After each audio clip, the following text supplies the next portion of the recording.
বাংলাদেশের জনগণের প্রত্যাশার আলোকে এখন পর্যন্ত যে আওয়ামী লীগকে নিষিদ্ধ করা হয় নাই, সেই আওয়ামী লীগকে নিষিদ্ধ না করার কারণেই তারা আজকে অনলাইনের মাধ্যমে, সামাজিক যোগাযোগের মাধ্যমে বাংলাদেশকে আবার অস্থির করার চেষ্টা করছে।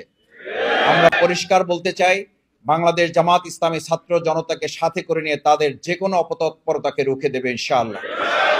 আমরা প্রত্যাশা করব আমাদের জনগণের প্রত্যাশার আলোকে আওয়ামী লীগকে অতি সত্বর নিষিদ্ধ করে তাদেরকে আইনের আওতায় নিয়ে এসে সন্ত্রাসীদেরকে গ্রেপ্তার করে তারপরে বাংলাদেশের জনগণের প্রত্যাশার আলোকে একটি নির্বাচন দিতে হবে। বাংলাদেশ জামাত ইসলামী এবং ইসলামী ছাত্র শিবির ছাত্র জনতার সাথে সেদিন ভূমিকা পালন করেছিল বলে আওয়ামী লীগ সকলের মধ্য থেকে বাংলাদেশ জামাত ইসলামী এবং ইসলামী ছাত্র শিবিরকে সেদিন নিষিদ্ধ করেছিল।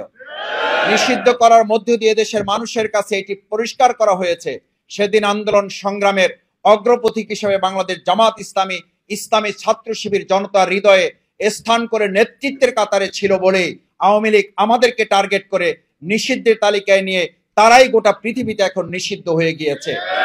আমরা আমাদের প্রিয় অর্জিত এই দ্বিতীয় স্বাধীনতাকে আমরা এমন ভাবে কাজে লাগাবো, ভবিষ্যতে স্বৈরাচারের বিরুদ্ধে আন্দোলন নয়, বরং আর কোন স্বৈরাচার যাতে মাথা উঁচু করে দাঁড়াতে না পারে সেরকম একটা রাষ্ট্র, সেরকম একটা রাজধানী, সেরকম একটা ঢাকা মহানগরী আমরা প্রস্তুত করবো ইনশাআল্লাহ।